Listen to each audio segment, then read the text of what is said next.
তোকে ভালোবাসি শিলা, I love you. কি দেখা?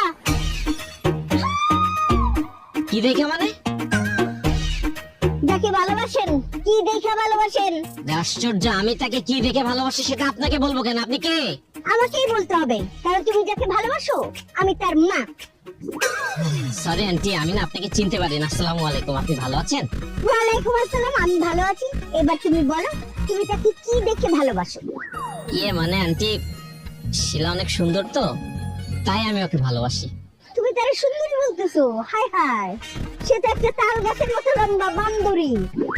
তার মুখটা দেখলেই মনে হয় একটা তাল গাছের উপরে পেঁচা বসে আছে। হ্যাঁ? আর তুমি তার সুন্দর বলতেছো? নিশ্চয়ই তোমার চোখের সমস্যা আছে, অথবা তোমার রুচিতে সমস্যা। তুমি ডাক্তার দেখাও।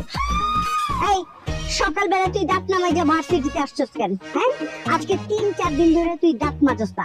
আর কয়দিন তুই দাঁত না মাজা থাকবে? হ্যাঁ, দুর্গন্ধ মুখের মধ্যে তোর।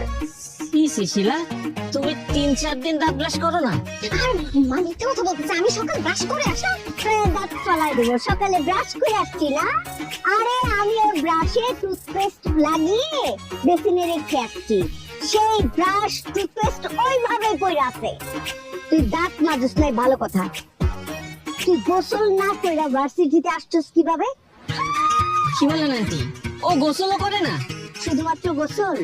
আরে ওর পরনের কাপড় চোপড় তো নোংরা, গন্ধ। ও তো 3-4 মাসেও কাপড় ধয় না। আরে বাসায় ওর জামা কাপড় এরকম টাল করা থাকে, ময়লা সেখান থেকে একটা করে টান দেয়, পরে আর বাইরে আসে। দুর্গন্ধর কাছে দেওয়া যায় না, দুর্গন্ধ। ছি শিলা, তুমি এত নোংরা।